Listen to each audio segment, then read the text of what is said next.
Boa noite a todos. Sejam bem-vindos. Quem vem pela primeira vez, eu gostaria de dar uns recadinhos. Nossa casa, ela funciona de segunda a sexta, né?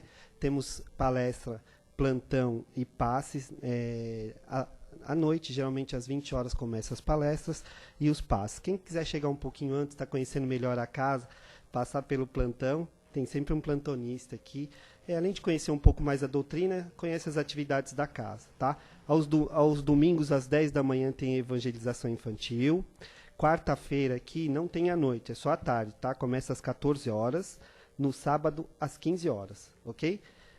Às terças-feiras, a gente faz tratamento de passes para enfermos, depressão e dependência. Tá? A gente faz ou à distância ou através de familiares e amigos. Então, o trabalho de terça-feira à noite é voltado para essas pessoas, né? Os enfermos, a depressão e a dependência.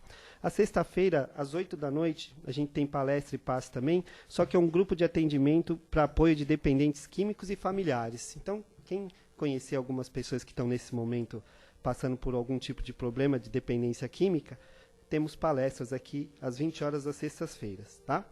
Todo segundo sábado de cada mês, a gente faz entrega de 72 cestas básicas. A gente atende a famílias, a gente até deixa pendurado ali. Quem quiser estar trazendo 1 quilo de alimento para ajudar nessas cestas, está à disposição ali. E quem quiser participar também, todo segundo sábado, às 9 da manhã.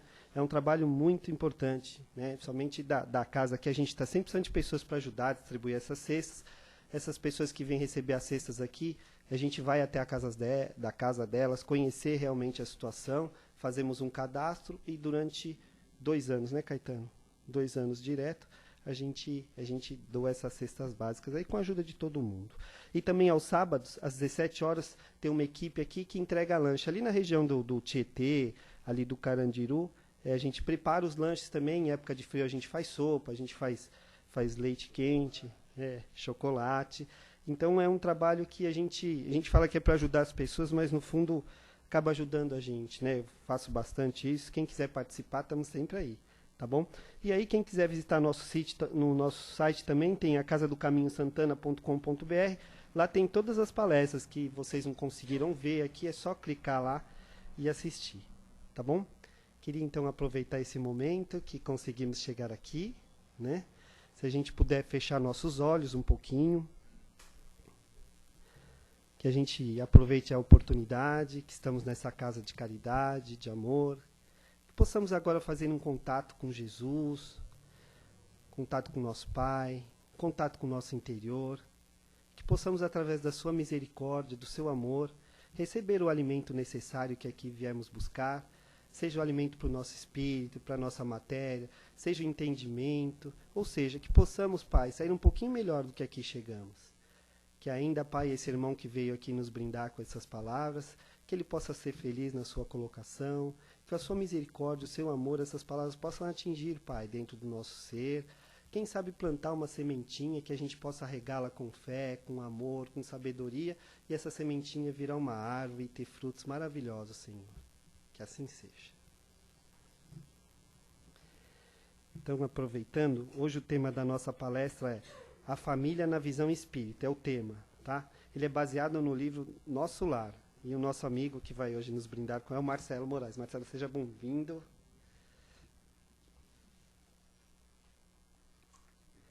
Fica à vontade, tá bom? Seja bem-vindo, Marcelo. Obrigado. Oi, pessoal. Bem-vindos. Todos bem? Sim.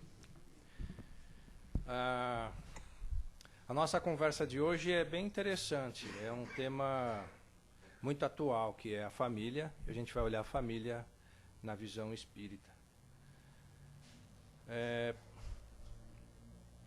A família, pessoal, é a grande mola, vamos dizer assim, a mola mestre que tem o poder de transformar a sociedade.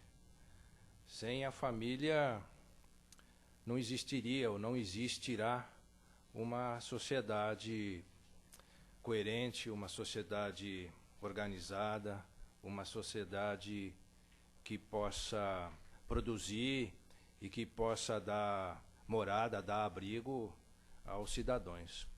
Imaginem uma família como uma célula que vai formar um corpo. Se uma célula está doente, o corpo todo adoece. Então, eu particularmente, eu vejo a família como um tesouro. É um tesouro que nós temos aqui no planeta.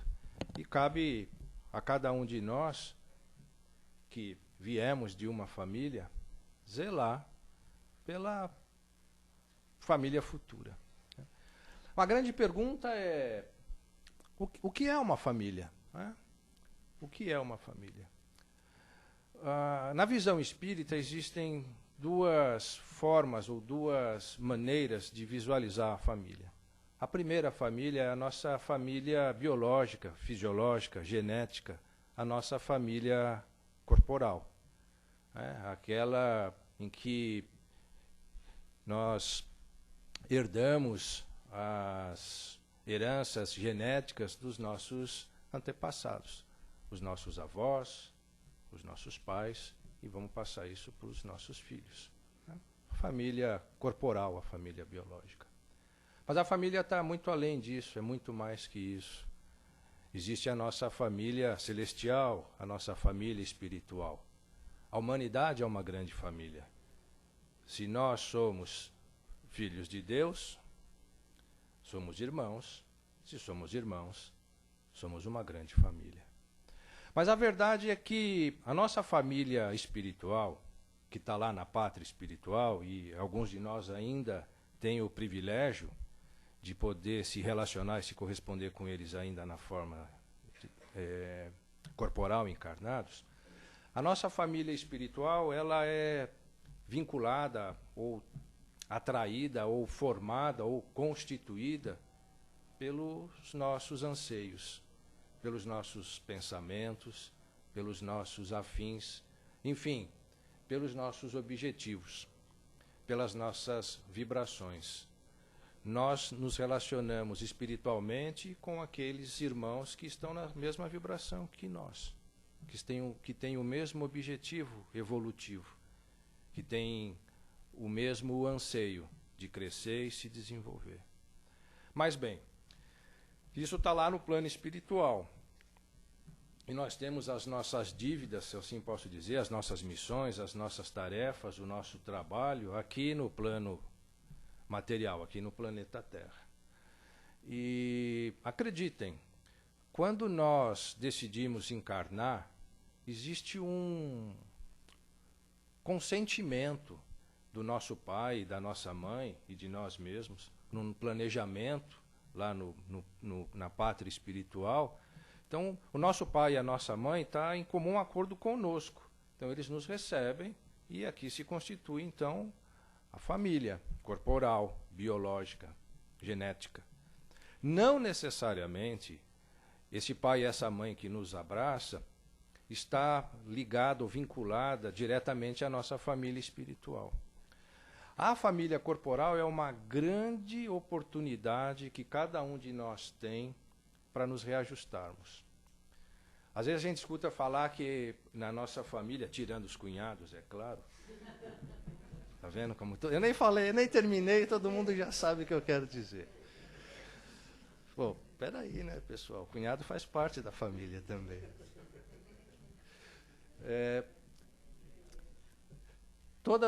Às vezes as pessoas dizem que... tem até uma visão espírita, muitas pessoas que dizem assim que na família existem muitos desafetos. Né? É mais fácil a gente se relacionar com um amigo do que com um irmão. Cunhado não entra nessa conta. Mas não é bem assim, não. E às vezes se criam alguns paradigmas, alguns estereotipos. Isso não é tão verdadeiro como se fala.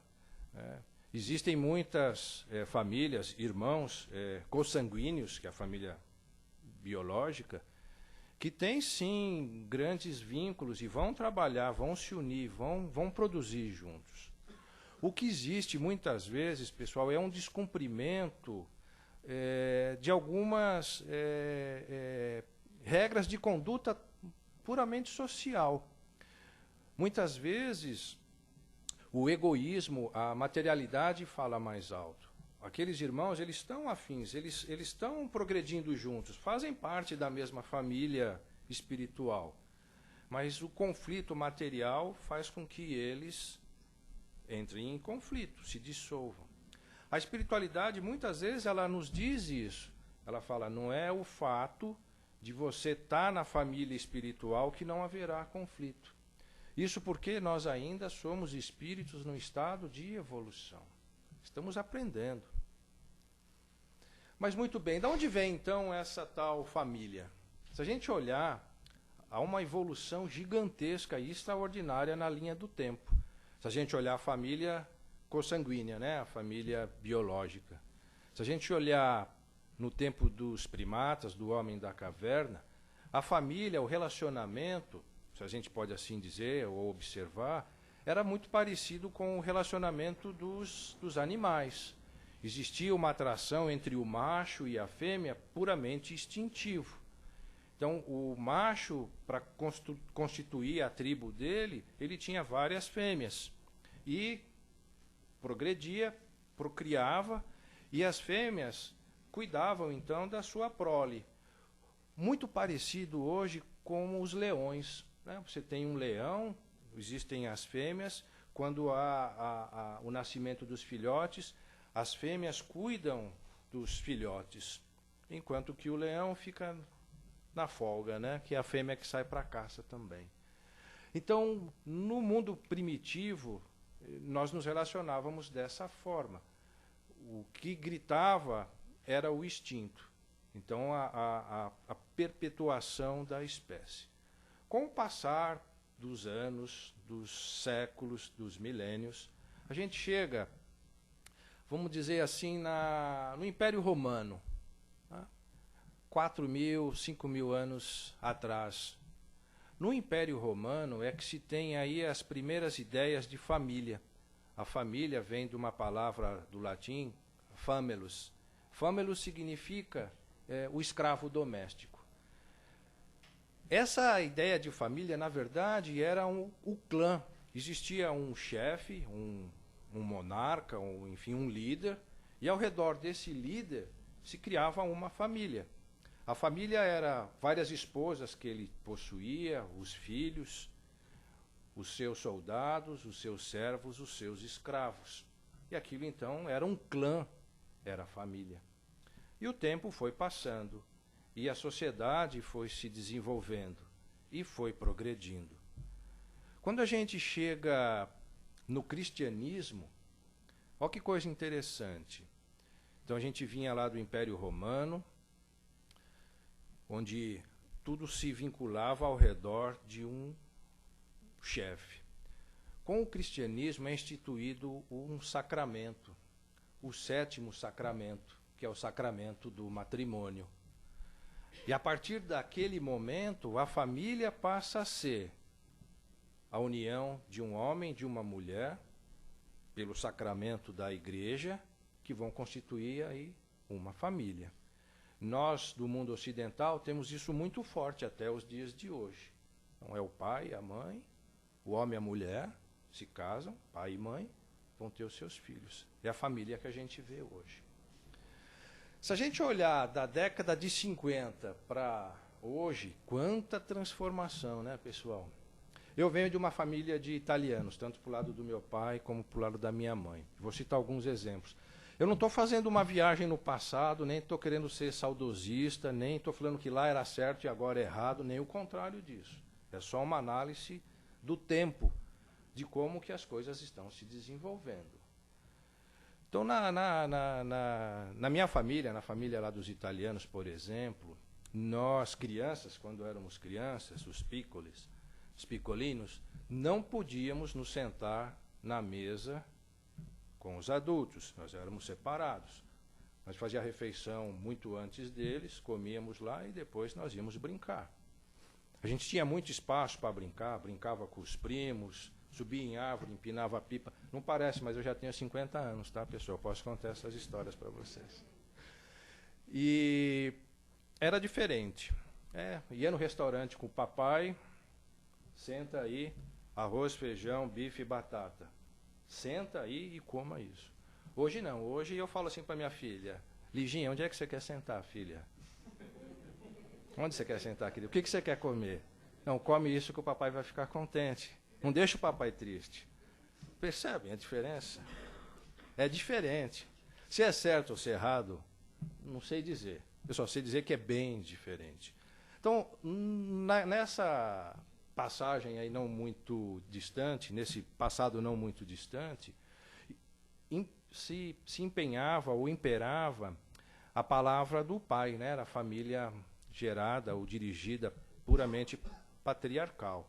Então, o pai era que ia buscar os recursos para a família e ele,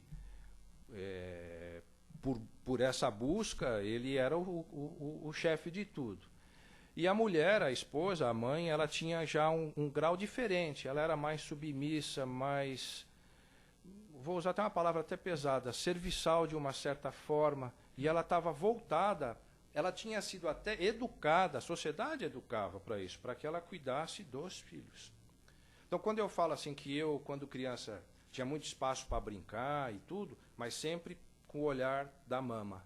Né? A mama estava olhando, ou a nona estava olhando, tinha sempre a figura feminina, materna, ali nos vigiando. Né? Hoje em dia, há uma emancipação fantástica da mulher, há uma igualdade. Né? Antes era uma assimetria, só o homem mandava e o resto da prole seguia aquilo. Hoje não, hoje é simétrico. Tanto o homem quanto a mulher vão buscar recursos fora, sustentam e compõem materialmente e emocionalmente a família. Não é só o pai que trazia o conhecimento, a mãe hoje também traz, tanto quanto. Então, se a gente olhar na linha do tempo, há esse desenvolvimento, esse progresso, enfim, como vai ser daqui a 20 anos, como que vai ser a próxima geração, a geração dos picolinos, não sabemos, né? Vamos aguardar. Mas fato é, pessoal, isso que é o mais intrigante de tudo. Muitas vezes usamos mal a palavra família. O que é uma família para vocês? Uma mãe solteira que tem 2 filhos e os cria, os educa, os leva até a universidade e os forma e vivem juntos, uma mãe e os filhos. Isso é uma família. Ou um casal que também tem 2 filhos, mas vivem brigando, o marido enche a cara de manguaça, espanca a mulher para se vingar tem vários amantes, não observam nada sobre as crianças. Então, o que é a família? A família é o pai e a mãe, estão casados lá, tudo direitinho. E a outra não, a outra é uma largada, é a mãe solteira. Percebem isso? Isso é um detalhe muito importante. É uma palavra. Por isso que, na visão espírita, a verdadeira família é a família espiritual. A família consanguínea, a família biológica, a gente está aqui para se ajudar, para cooperar. Quem chegou primeiro tem a responsabilidade de educar quem está vindo depois. Educar com valores, educar com exemplo. Ser autoritário quando for necessário, mas uma autoridade com sabedoria, não uma autoridade por imposição, por força. Conquistar o respeito com o amor. Então, essa é o grande desafio, esse é o grande movimento para que as coisas não se percam, para que os valores não se percam. Infelizmente, cometemos erros. Um erro que a psicologia hoje indica é o ganho da liberdade muito cedo. O que significa isso? Os jovens ganham liberdade sem ainda terem maturidade. Não, pode tudo, mas pode tudo o quê, se ele não sabe nem o que fazer com a liberdade que tem? É aquilo, tenha juízo. Juízo todo mundo tem, mas todo mundo usa o seu juízo? Todos têm juízo. Não existe ninguém que não tenha juízo. A questão é, estão aplicando o juízo? Juízo de valores, juízo de bem. Então, essa fronteira ela é muito tênue entre dar a liberdade sem ter a maturidade. Hoje a sociedade discute, vamos baixar a idade penal. O que significa isso na prática? Será se a família fosse realmente robusta, sólida, seria necessário baixar a idade penal? É uma questão, tá, pessoal? É uma questão. A grande pergunta é, o que hoje a sociedade faz com os seus jovens? A escola não tem o poder de educar. Eu comecei a lecionar, pessoal, eu tinha 19 anos, bem jovem. E uma coisa que sempre nos foi nos passado pelos coordenadores é: pensa que você não é o pai dessas crianças, você é um expositor. Eu, na época, ensinava química aos meus alunos. Agora, eu passo 5 horas com os alunos, nem isso, porque as aulas eram de 45 minutos. Vocês vão imaginar uma escola primária, um professor que passe 5 horas com a criança. 5 horas com 20, 30 ou 40 crianças. Só que o pai passa a vida inteira. Então, qual é o poder do professor em 40 crianças? Não dá para educar. Passar a educação para a escola é penalizar a escola, é penalizar o professor e esquecer o aluno. Então, esses detalhes são fundamentais para constituir a família. Independente de ter pai e mãe pelo sacramento do matrimônio. Indiferente disso, isso não é tão relevante como muitas vezes se pensou que era. Então, esse cuidado, esse carinho, essa atenção com os pequenos, ela é fundamental. Ela é fundamental. Ninguém vai conhecer melhor o filho do que a mãe e o pai. É com ele que ele passa grande parte do tempo. Não é? Então, essa visão da família pelo Espiritismo, ela é muito catedrática, muito segura, muito firme, nesse sentido de que é responsabilidade de quem constitui essa família passar valores e exemplos para quem vem depois. Se houver falhas nisso, como espíritos nós somos responsabilizados. Porque, como eu disse no começo, pessoal, nós combinamos, nós acertamos essa vinda. Assim como os nossos pais, e nós como pai, também acertamos isso. Quando a gente aceita isso, a gente também aceita o anel da responsabilidade, da formação, do caráter, do zelo.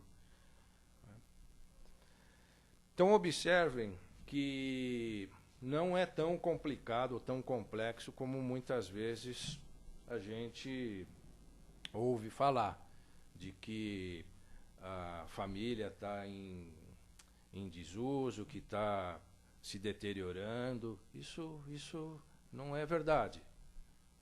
O que falta é essa consciência, esse pensamento de que, se a gente quer fazer bem para o próximo, o nosso próximo mais próximo é o nosso irmão, é o nosso tio, é o nosso primo, é quem está do nosso lado. Ideias antagônicas vão existir sempre, seja na família corporal, consanguínea, como na própria família espiritual. Não existe uma unanimidade ainda no pensamento, não na nossa classe. Nós estamos ainda num planeta de provas e de expiações, pessoal. Estamos partindo para um mundo regenerativo. Esses pequenos que vêm, eles já vêm com uma moral diferenciada, vêm com pensamentos diferenciados, voltados à ciência, voltados à cultura, voltados à natureza, tem já um instinto de preservação. Mas se fala muito de criança cristal, criança índico. Eu, particularmente, não sou um estudioso a fundo disso, mas eu sempre vejo como um espírito. Por mais qualificado que ele venha, se ele for mal orientado, ele perde a oportunidade da reencarnação dele aqui na Terra. Então, não adianta ter muitos atributos se ele for mal orientado, for receber maus exemplos. Então, o grande segredo de transformação, que é a família, que é o poder de transformação na sociedade, está baseado nisso. O pai e a mãe, o tio, a tia, a família, o condutor, o chefe, que tenha bons exemplos, que tenha um pensamento evangélico, que pratique isso a seu modo, mas pratique o bem, que busque o bem, está dando bons exemplos e está constituindo uma boa família. Porque o tempo, numa reencarnação, ele é muito rápido. Nós temos, quando crianças, até os 14, 15 anos, esse tempo, essa janela temporal de 14, 15 anos, para criar os vínculos e os afetos com os nossos pais. Se isso não acontece nessa janela do tempo, entre 0 e 15 anos, não se resgata mais isso. Não adianta querer resgatar o filho com 20 anos. Essa janela se fecha. Né? Essa janela se fecha. Então existe, assim, às vezes, muito remorso, muita pesar, muito sentimento de abandono, quando já se passaram aí 20, 30, às vezes até 40 anos da existência do filho. Né? Ou do filho com o próprio pai. Então é importantíssimo essa janela de tempo. Então essa janela de tempo a gente tem que estar atento, tem que estar fortalecendo esses elos. Senão não há sustentação na família, não há sustentação na sociedade. Infelizmente também, a mídia hoje, a televisão, ela, infelizmente, está se perdendo nos, vou dizer assim, péssimos exemplos que passam a nossa juventude. Uma mensagem, às vezes, de que tudo pode, de que casa separa, tem 20 namorados, tramas mirabolantes. O noticiário vende quando há uma desgraça, algo pesar. Assim, good news, boas notícias são pouco privilegiadas. Uma pessoa, um atleta, por exemplo, foi flagrado no exame antidoping, dá na primeira página. Aí no dia seguinte fala assim, foi um engano, ele não era esse cara não, está na 8ª página. Ninguém vai querer saber que foi um engano. Exato. Então esse desequilíbrio de valores, pessoal, só é resgatado dentro da família. Tá? Não tem como buscar esse valor fora. Então, a família é a mola mestre. A família é o centro de tudo. Sem família não há sociedade. Sem sociedade a gente chega numa anarquia. É isso, pessoal. O tempo passa rápido.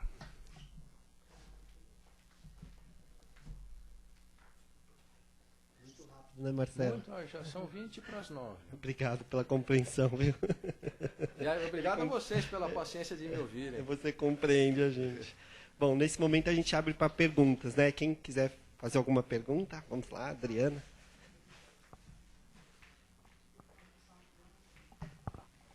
Tá. Eu achei bacana o que você falou, que esses pequenos, eles vêm com uma nova mentalidade de preocupação. E aproveitando algumas palavras que você disse, eu fiquei aqui pensando. As relações familiares, elas passam por uma crise. Eu sou professora e eu percebo, já tinha até numa outra palestra que você veio, acho que você também falou alguma coisa relacionada a isso. Tem essa crise que as relações familiares que estão passando, tem a ver com o momento da nossa sociedade? Tem, hoje, tem sim, obrigado, viu? Obrigado. Hoje tem sim, essa crise, eu diria assim, é uma crise de identidade. Hoje, somente aqui, vamos falar assim, olhando a cidade de São Paulo, é uma cidade extremamente ansiosa. É busca por recurso, é dinheiro para pagar o aluguel, para fazer a matrícula das crianças, é para comprar um tênis, é para poder ir no cinema.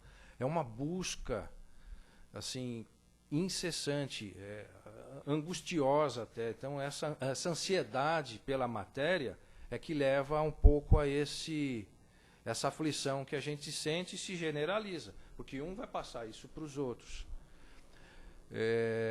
Então, como a gente às vezes aprende, tem que parar e respirar E a sociedade ainda não chegou nesse momento. Ela não percebeu ainda, opa, vamos parar e vamos respirar, vamos nos organizar de novo. Então é isso, essa crise de identidade é por essa busca. Isso tem muito a ver, insisto nisso, pessoal, com o marketing que a gente vê hoje. Jornal, televisão, revista, informática, Facebook, Instagram, enfim. Está o tempo inteiro sendo bombardeado. É difícil. Então, aonde é que a gente resgata isso? Na família. É na mesa do jantar, na hora que a família se reúne. Sem televisão. Sem celular. É isso. Então, é isso. Olha, a gente que criou isso, agora a gente tem que conviver com isso, pessoal. Tá?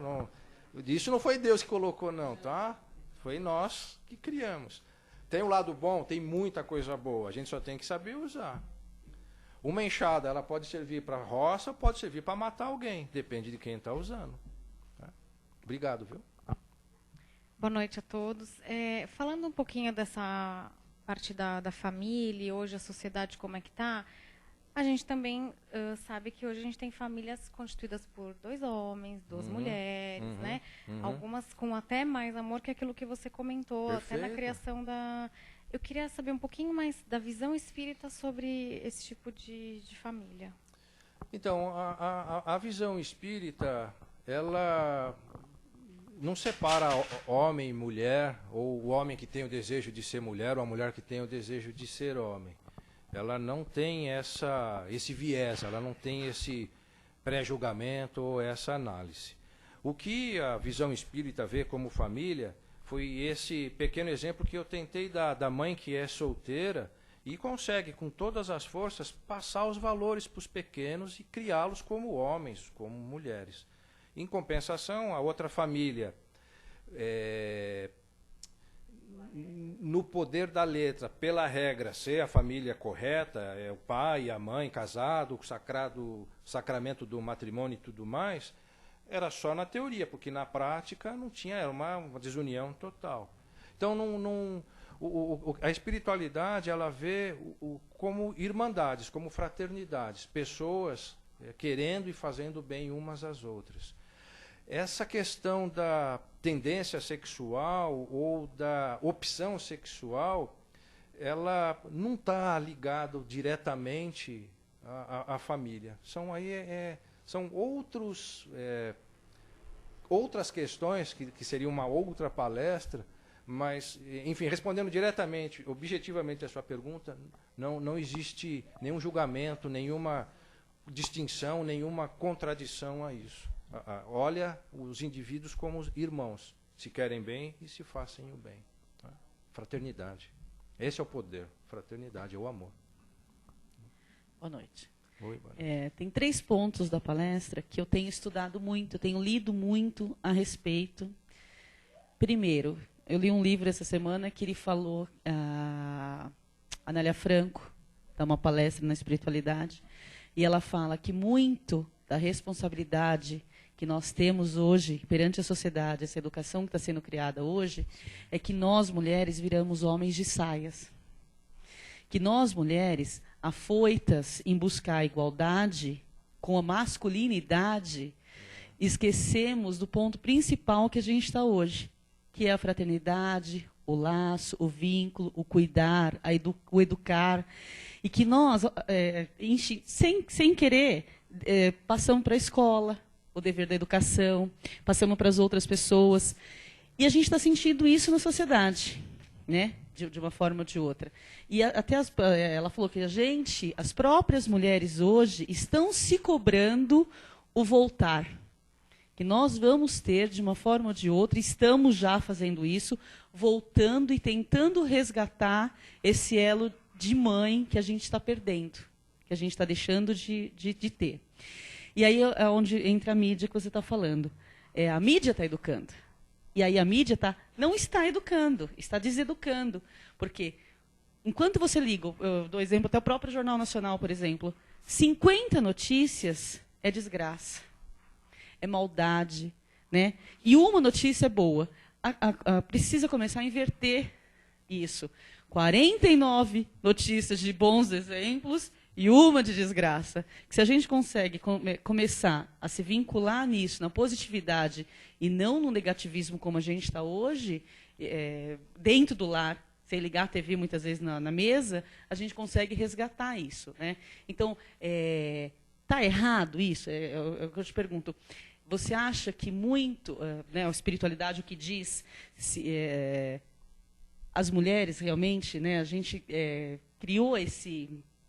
Não foi só nós, eu sei, entendo, né, mas a gente tem muita responsabilidade sobre isso. Eu concordo. A minha opinião é que eu concordo. A gente só tem uma coisa, né, nos espiritismos que diz, sem culpa, tá? Vocês já têm, mulher tem, né, essa questão, né, sem culpa. Não existe culpa, tá? Não ficar abraçando culpa a gente sabe que não serve para nada, né? A culpa serve para a gente se levantar, enxergar e batalhar. Não existem culpados, tá? Não existem culpados. Eu vejo assim, eu acho muito positivo, eu acho que é fundamental a emancipação da mulher. É tão pesado quando a gente olha no passado e fala assim que só quem podia votar era o homem, só quem podia ir à universidade era o homem, só quem podia era o homem. Isso é muito pesado. São seres humanos, gêneros diferentes, masculino e feminino, mas condição de igualdade, simetria é a perfeição. Então, eu vejo assim, a mãe, a mulher, ela tem hoje, pelo menos na sociedade ocidental, os mesmos caminhos que o homem. Pode frequentar boas escolas, boas universidades e galgar bons empregos e fazer a sua carreira. Agora, como conciliar isso com a educação dos filhos? Bom, ainda bem que eu sou homem, né? Brincadeira, pessoal. É um grande desafio, realmente é um desafio. Eu acho que é por isso que as mulheres elas têm vamos dizer assim, essa qualidade, essa característica que as diferem dos homens nessa questão de cuidar dos pequenos. É o feeling, porque ela consegue fazer coisas que, humildemente falando, um homem não conseguiria, pessoal. Não é mãe, é mãe. Então, só para não quero me estender muito, só para concluir, então, esse retorno que você fala, dela, eu acho que ela não vai abandonar isso, acho que não deve, a sociedade não pode permitir isso. Ela vai encontrar uma forma de estar junto aos filhos. Como? Não sei. Nós estamos evoluindo. Isso vai chegar um momento que vai se equilibrar, né? Que vai se equilibrar. Posso falar? Por favor, deve, Jurandir. Então nós não devemos desassociar o homem, a mulher, do espírito. Né? Sem dúvida. Essa é a parte principal de tudo. Perfeito. Porque a mulher hoje foi um espírito feminino, ou, aliás, teve uma vida feminina, numa certa encarnação, outra masculina, o homem é a mesma coisa. Certamente. Essa diferenciação que nós vemos no mundo hoje, que está até assustando as pessoas, que hoje está escancarado a união entre o pessoal do mesmo sexo, e todo mundo está meio assim. Né? Isso sempre existiu, é que hoje é permitido, é mais aberto. Essa origem vem vindo através dos tempos, são espíritos em provação ou evolução, com os seus problemas, mas no fim acaba, depois no fim vai chegar, vai dar tudo certo.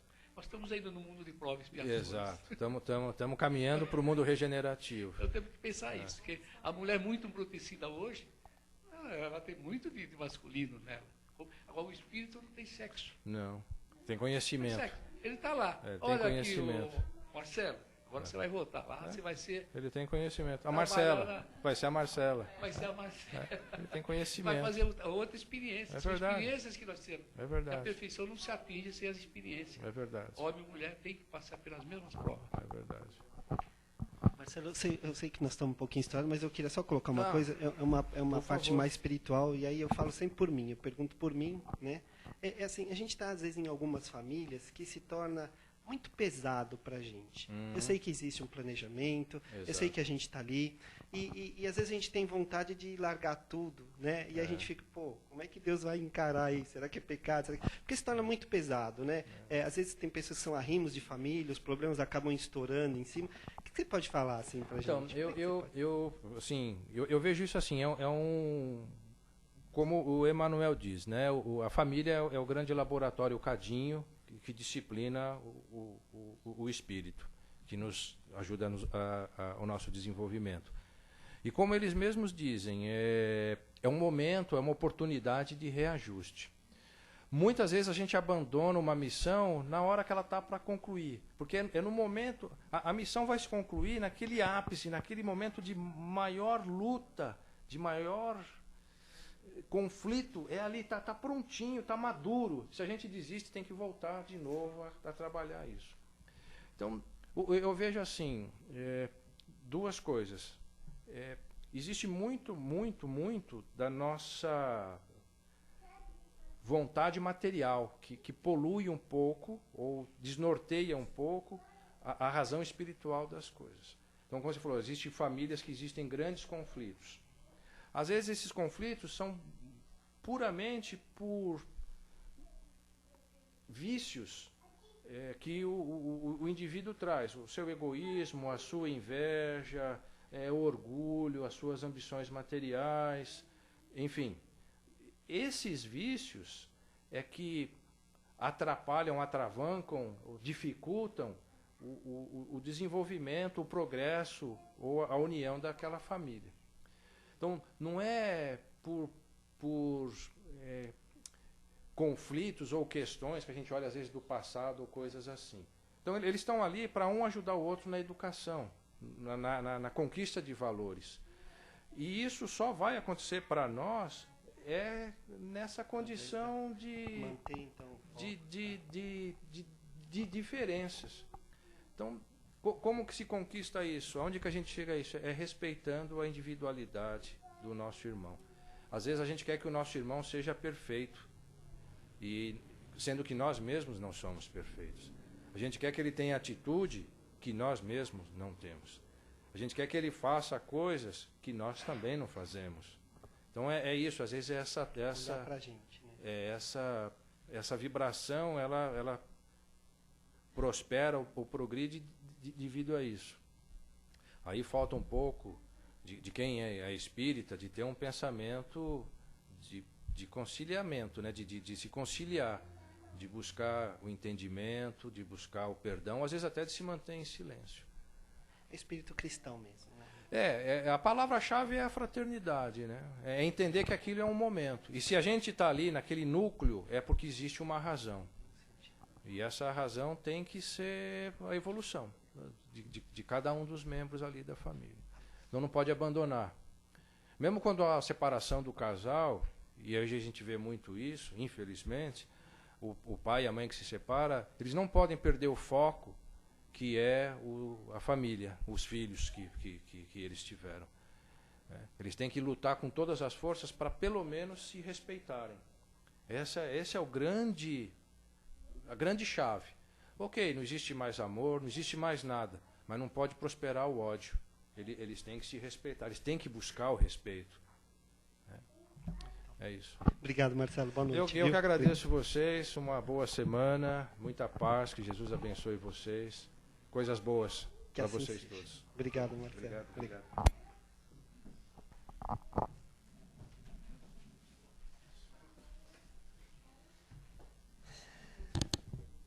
Vamos aproveitar então.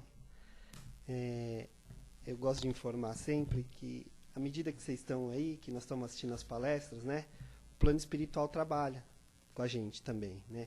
Quando a gente vem aqui receber essa palestra, receber essas falas, a gente está sendo tratado também.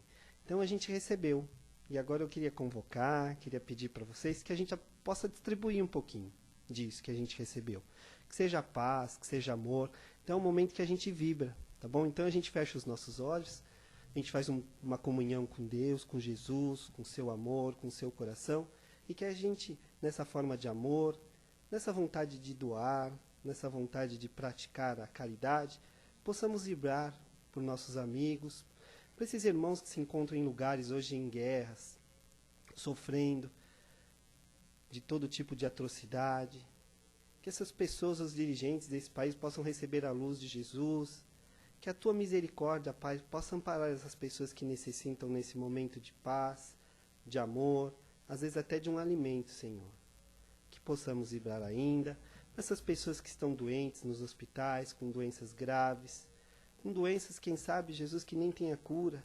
Que elas possam receber nesse momento, Pai, a sua luz, o seu amor, o seu abraço. Que elas possam encontrar força, possam encontrar esperança, Pai. Que possamos vibrar ainda esses velhinhos que se encontram nos abrigos, sem suas famílias. Sabe lá, Deus, o que eles fizeram para estar sem eles agora. Que eles possam olhar suas vidas, Pai. E que tudo daqui em diante possa ter sentido com teu amor, com a tua paz, Senhor. Que possa chegar a todos esses necessitados. Que possamos vibrar ainda para essas crianças que estão nas ruas, nesse momento, às vezes, nas drogas. Essas mães que perderam seu filho com essa luta braba, Pai, que é a droga. Que elas possam acalentar os seus corações com a sua misericórdia, com o seu amor. Que esses garotos, esses jovens, possam receber também a tua companhia, Senhor. Quem sabe eles tenham um dia melhor. Que possamos vibrar ainda para os nossos antepassados, possamos vibrar ainda pelos nossos lares, pelas nossas amizades, pelas nossas esposas, nossos maridos, nossos chefes no trabalho. Enfim, Senhor, que a tua luz, o teu amor possa sempre estar no nosso caminho, Pai. E que possamos, enfim, com a tua misericórdia, com o seu amor, sair daqui um pouquinho melhor. Que assim seja.